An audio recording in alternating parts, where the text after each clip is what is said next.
إلا الله وحده لا شريك له ونشهد أن سيدنا ونبينا ومولانا محمدا عبده ورسوله الذي أرسله بالحق بشيرا ونذيرا وداعيا إلى الله بإذنه وسراجا منيرا أما بعد فأعوذ بالله من الشيطان الرجيم بسم الله الرحمن الرحيم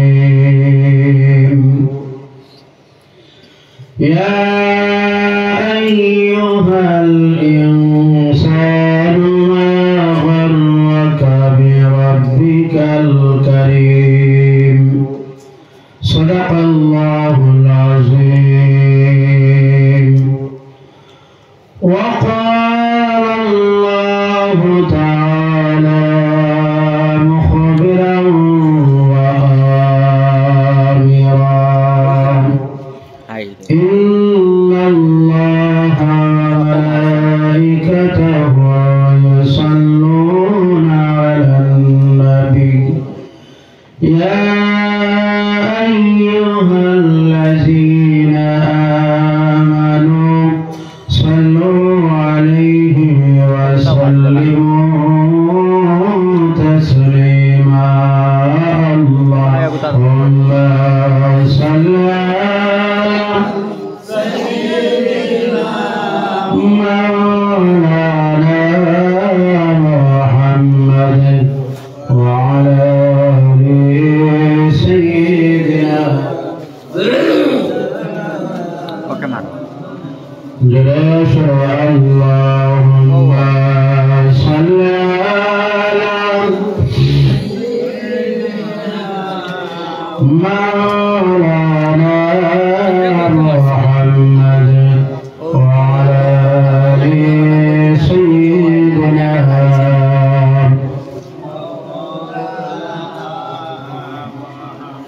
আমি যদি আরাম হতাম ওই মদিনার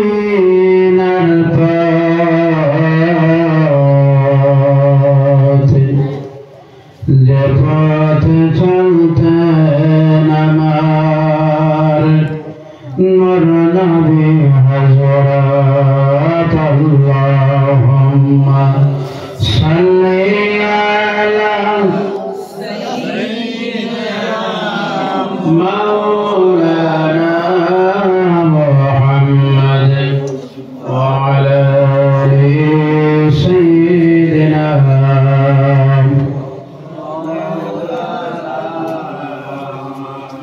أما بعد মাদ্রাসাতুল বানাত বালিকা হাফিজিয়া মদনিয়া মিনিপুর সিন্ধুবি মাদ্রাসার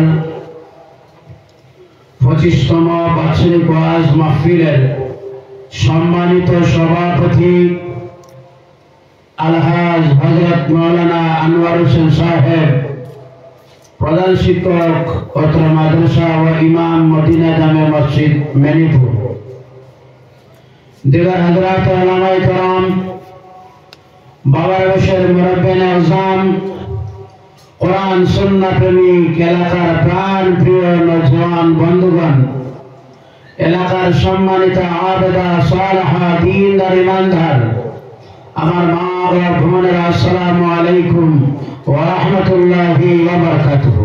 ওয়া আলাইকুম আসসালাম।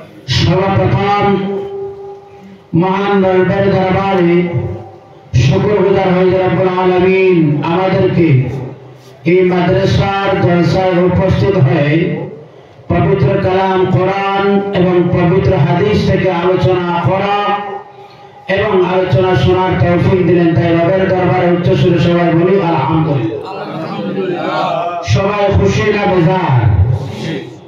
আমি বেশি লম্বা সময় নাই, সামান্য সময়, ঠান্ডা তো একটু বেশি। সুতরাং সংক্ষিপ্তভাবে আমি বলবো আজ দুই একটি কথা আপনাদের সামনে। যারা রাস্তায় আছেন আমার প্রাণপ্রিয় যুবক, যদি কষ্ট না হয় মাহফিলে আসার জন্য আয়োজকদের পক্ষ থেকে সবিনয় অনুরোধ রাখছি। আজ পৃথিবীর মানচিত্র দেশের বর্তমান অবস্থায় দেখলে ভয় লাগে। যুবক, লম্বা বাদের সময় নয়, চিন্তা ভাবনার সময় আপনার আমার সামনে এসে গেছে। বড় ভয় লাগে, ধীরে ধীরে যাও সেই দিকে জাতিকে টার্গেট করে কিছু সংখ্যক মানুষ হামলা করে। জোরে বলুন ঠিক কিনা? আরো জোরে বলুন ঠিক কিনা? আবার কিছু সংখ্যক মানুষ এই ধর্মীয় প্রতিষ্ঠানগুলো বন্ধ করার জন্য উঠে পড়ে লেগেছে। জোরে বলুন ঠিক কিনা? এই অবস্থা হয় কেন? মুসলমান যেই দিকে যায় অবহেলিত হয়, লাঞ্ছিত হয়, বঞ্চিত হয়। তার কারণ কি? আমি বলব লম্বা আলোচনা নয়, সংক্ষিপ্ত ভাবে আপনাদের সামনে বলতে চাই। তার মূল কারণটাই ছিল মুসলমান তার গাইডলাইন করা ছিল, মূল দুইটা জিনিস ছিল তাদের মধ্যে। ওই দুইটা জিনিস মুসলমান লাহে লাহে যখন দূরে সরানি আরম্ভ করে দিল, আল্লাহ রাব্বুল আলামিন জালিম বাদশাকে নির্বাচিত করে দিয়ে দিলেন, তোমরা আমাদের উপর যেন নির্যাতন হয়। জালিম বাদশা আল্লাহ দিয়ে দিলেন সময়ের পর সময় যেন নির্যাতন হয়। দুইটা জিনিস আপনার আমার সামনে তার কথাই ছিল, আর দুইটা জিনিস মুসলমানরা ছেড়ে দিল। এক নম্বর আল্লাহর কালাম, আর দুই নম্বর বিশ্বনবী মুহাম্মদ রাসূলুল্লাহ সাল্লাল্লাহু আলাইহি ওয়াসাল্লামের হাদিস। আল্লাহর কালাম আর কি মনে বড় দুঃখ আসে, এই জমিনের মধ্যে যারা আমরা মুসলমান হলাম, আমরা এটাই পড়েছিলাম লা ইলাহা ইল্লাল্লাহ মুহাম্মাদুর রাসূলুল্লাহ সাল্লাল্লাহু আলাইহি ওয়াসাল্লাম। আমরা যারা কলিমা পড়ে দিলাম, আল্লাহ রাব্বুল আলামিন বলেন, ও দুনিয়ার মানুষ, তোমরা যারা কলিমা পড়ো নাই, ঈমান আনার কারণে তোমাদের উপর বারবার সময়ের পর সময় নির্যাতন আসবে। আল্লাহ রাব্বুল আলামিন কোরআনে বলে দিলেন, ওয়ালা নাবলুওয়ান্নাকুম বিশাইইম মিনাল খাউফি ওয়াল জু'i ওয়া নাকসিম মিনাল আমওয়াল ওয়াল আনফুসি ওয়াস সামারাত। আল্লাহ রাব্বুল আলামিন বলেন, তোমাদেরকে অনেক সময় তোমাদের সামনে আসবে, তোমাদেরকে প্রাণে মারার হুমকি দেওয়া হবে, তোমাদেরকে নির্যাতন করার হুমকি দেওয়া হবে, তোমার ব্যবসা প্রতিষ্ঠানগুলো বন্ধ করে দেওয়া হবে, তোমার নকশান করা হবে, তোমার সন্তানদেরকে মারার হুমকি দেওয়া হবে। ওই সময়ের মধ্যে ধৈর্য ধরে কোন দৌড়াদৌড়ি না করে তুমি একটাই কাজ করো, যায় নামাজে বসো, আর নামাজের মুসল্লায় বসে তোমরা বলো ইন্না লিল্লাহি ওয়া ইন্না ইলাইহি রাজিউন। পড়েন আমার সঙ্গে, ইন্না লিল্লাহি ওয়া ইন্না ইলাইহি রাজিউন। আমার আল্লাহ রাব্বুল আলামিন বলেন, ওই সময়ের মধ্যে যারা এই নির্যাতন সবর করে সহ্য করে, আল্লাহ রাব্বুল আলামিন বলে দিলেন, আমি আল্লাহ তোমাদের সঙ্গে হয়ে গেলাম। আল্লাহ বলেন, ইন্নাল্লাহা মা'আস সাবিরিন। যারা ধৈর্য ধরে সবর করে, ওই সবরকারীদের সঙ্গে কে? আল্লাহ। যারা বলে আল্লাহ। এজন্য আমার ভাই বলতেছিলাম, আমি আল্লাহর কালাম কোরআন, যে কোরআন আল কারীম শুনে শুনে হাজার হাজার মানুষ ইসলামের সুশীত আশ্রয় নিয়েছে, সেই কোরআন আজ মুসলমানদের কাছে নাই। এই মাদ্রাসার বাৎসরিক জলসায় আজকে বসে সেই কথাটা স্মরণে আনতে হবে। মুসলমানের ঘরে ঘরে যদি আল্লাহর কালাম কোরআনের তিলাওয়াত শুরু হয়ে যায়, আল্লাহ গোটা ঘরটারে কোরআনের নূর দিয়ে বরকত দিয়ে বরকতময় করে দেন। সুবহানাল্লাহ। সেই কোরআন আল কারীম শুনে শুনে ইসলামের হিস্ট্রিতে এমন ইতিহাস আছে, আল্লাহর কালাম কোরআন শুনে শুনে হাজার হাজার মানুষ বলেন না? আল্লাহর নবী সাল্লাল্লাহু আলাইহি ওয়াসাল্লাম মক্কার জীবনটা বড় কঠিন জীবন ছিল। নবী সাল্লাল্লাহু আলাইহি ওয়াসাল্লাম মক্কায় যখন গিয়ে দাওয়াত দিতেন মানুষে, হে আল্লাহর বান্দা বান্দিরা তোমরা বলো তো লা ইলাহা ইল্লাল্লাহ মুহাম্মাদুর রাসূলুল্লাহ সাল্লাল্লাহু আলাইহি ওয়াসাল্লাম। হে আল্লাহর বান্দা বান্দি ঈমান লো। এক শ্রেণীর মানুষ ঈমান আনতো, এক শ্রেণীর মানুষ ঈমান আনতো না। এমন সিচুয়েশন ছিল কয়েকদিন বাদে আমার দেখা যায় না ইসলামের দিনটা বলা হয়ে গেল। আল্লাহর নবীর কাছে মানুষরা এসে ইসলাম ধর্ম গ্রহণ করা শুরু করে দিল। প্রতিদিন হাজার মানুষ ইসলাম ধর্ম গ্রহণ করতেছে। কেউ আসে নবীজির দরবারে একটা ধর্ম নিয়ে আবার চলে যায় আরেকটি ধর্ম নিয়ে, চলে বলেন সুবহানাল্লাহ। একটা ধর্ম নিয়ে আসে আবার না আরেকটা ধর্ম নিয়ে। আল্লাহু আকবার।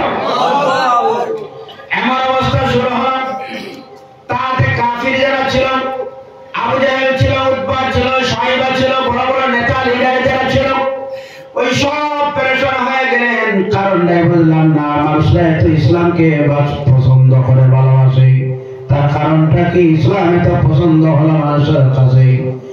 রাস্তায় বসে সমালোচনা শুরু হয়ে গেল, চমাতায় বসে সমালোচনা শুরু হয়ে গেল। কেন মানুষরা এত ইসলামকে পছন্দ করে? আল্লাহর নবীর পিছনে সমালোচনার ঝড় আরম্ভ হয়ে গেল। কোনভাবে যখন ইসলাম চালানো সম্ভব হয় না, যতই সমালোচনা হয় ততই ইসলাম ধর্ম সম্মান বাড়তেছে। সুবহানাল্লাহ। এবার পেরেশান হয়ে কাফির বড় বড় নেতা যারা ছিল, এরা আবার মিটিং ডাক দিল। এরা আবার আলোচনার টেবিলে বসে গেল। বিষয়টা ছিল কেন মানুষ ইসলাম ধর্মকে এত পছন্দ করে ভালোবাসে, কেন ভালোবাসে? এই সাবজেক্ট এটাই যে ইসলাম ধর্ম কেন মানুষ এত পছন্দ করে ভালোবাসে। আলোচনা শুরু হলো। রাত গোপনে যারা বলা হয় গুপ্ত মিটিং, যেহেতু কথাটা প্রকাশ না হয়, অন্য কোনো মানুষ যেন না শুনে, রাত্রে বেলা মিটিং শুরু হলো। গোপনে দাঁড়িয়ে একজন অপরজনের মত দিতে আরম্ভ করলো। একজন দাঁড়িয়ে বক্তব্য দিতে বলল, আমার কাছে একটাই জিনিস চলে আসলো, আরে মুহাম্মদের কাছে এমন একটাই কিতাব রয়েছে, তা আল্লাহর দেওয়া। ওই কিতাবটার নাম হচ্ছে আল্লাহর কালাম, পবিত্র কোরআন। সুবহানাল্লাহ। ওই যে মুহাম্মদের কাছে একটা আল্লাহর নাযিলকৃত কোরআন রয়েছে, ওই কোরআন যখন মানুষের পড়ে পড়ে মুহাম্মদ শোনান, সঙ্গে সঙ্গে মানুষরাই থামানাই পড়ে লা ইলাহা ইল্লাল্লাহ মুহাম্মাদুর রাসূলুল্লাহ সাল্লাল্লাহু আলাইহি ওয়াসাল্লাম। কারণ শুধু বাইরে একটা যায় মুহাম্মদের সামনে মানুষ মুহাম্মদ এই ধর্মগ্রন্থ কোরআন থেকে পাঠ করে শোনান, যেমন সুবহানাল্লাহ। মানুষ হলো মুহাম্মদের কাছে, মুহাম্মদ শোনাইলেন কোরআন, শোনালে সঙ্গে সঙ্গে মানুষরা ইসলাম ধর্ম গ্রহণ করেনি। তার রেজাল্ট একটাই বাইর হলো, ওই কোরআন শুনলেই মানুষ মুসলমান হয়ে যায়। একটাই রেজাল্ট বাইর হলো, কোরআন শুনলেই মানব মুসলমান